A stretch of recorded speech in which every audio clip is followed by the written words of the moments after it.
आता हा दाबोसा आपण ह्याचाच विचार करू. जेव्हा 20-25 वर्षापूर्वी मी बॉम्बे नॅचरल हिस्ट्री सोसायटीच्या सायंटिस्ट ग्रुप्सना मी इथं येऊन ह्या ट्रेकिंगच्यासाठी येत असे, तेव्हापासून माझ्या डोक्यात होतं की हा इतका सुंदर नटलेला एक वॉटरफॉल आहे, हे आपल्या पर्यटकांपर्यंत पोचत नाही आहे. तेव्हापासून माझं प्लॅनिंग चालू होतं.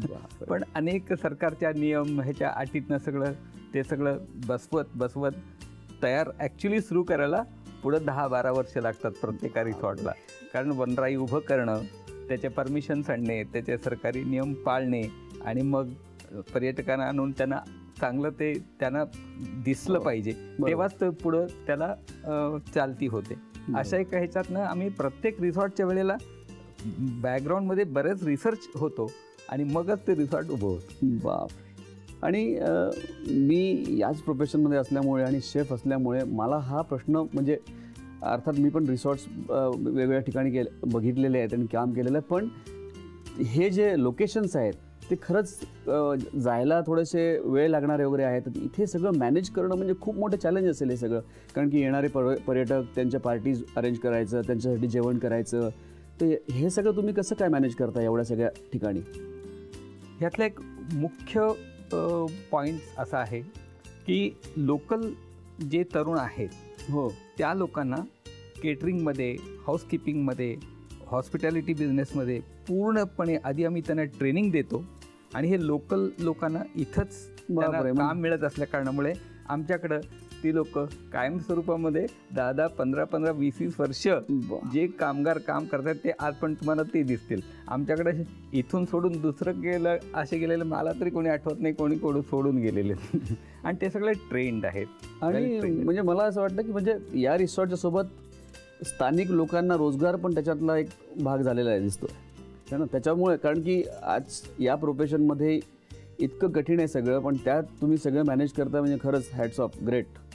साहेब, तुम्ही रोजच्या ॲक्टिव्हिटीजमध्ये बिझी असता मला माहिती आहे, पण तुम्ही वेळात वेळ काढून इथे आलात. खूप छान वाटलं तुमच्याशी गप्पा मारताना. एक छोटंसं गिफ्ट आहे झी मराठीकडनं आणि आम्ही सारे खवय्ये आमच्या टीमकडनं तुमच्यासाठी. धन्यवाद. तुम्ही आलात इतके दूर, एवढ्या दुर्गम भागामध्ये, त्यातच मला कौतुक वाटतं. थँक्यू. Thank you so much. तुमची लोकांना जर कॉन्टॅक्ट करायचं असेल तर तुमची वेबसाईट त्याच्याबद्दल सांगाल का थोडंसं? नेचरटेल्सची वेबसाईट आहे www.naturetails.in.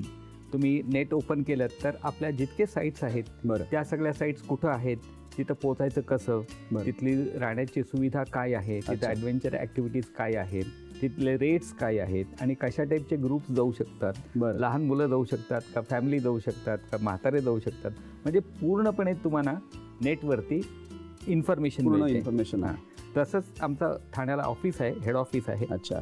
तिथले लाईन्स, टेलिफोन लाईन्स आहेत आणि त्याच्यावरती जर तुम्ही जरी फोन केले तरी हे सगळे इन्फॉर्मेशन तुम्हाला मिळू शकतात. तसंच जे रिझर्वेशन्स आहे हे सगळे ऑनलाईन रिझर्वेशन होतात. तर तुम्ही कुठल्याही कानाकोपऱ्यातल्या महाराष्ट्रातल्या गावातनं सुद्धा ऑनलाईन रिझर्वेशन करू शकता किंवा ठाणे ऑफिसमध्ये येऊन करू शकता. वा. आणखीन एक वैशिष्ट्य म्हणजे माझी पूर्ण फॅमिली, माझा धाकटा मुलगा चिन्मय हा सगळं रिसॉर्टचं पूर्ण मॅनेजमेंट बघतो. माझी मिसेस जी होती आता नाही आहे, पण तिने इथलं सगळे जिथले गार्डन्स आहेत आणि इथलं झाडझुडपं जी आहेत ते सगळं तिने स्वतःहून स्टडी करून तयार केलेले आहेत. अच्छा. मॅनेजमेंट आहे, फायनान्स आहे, ॲडमिनिस्ट्रेशन आहे आणि लोकेशन सिलेक्शन आहे, हे सगळं मी करतो.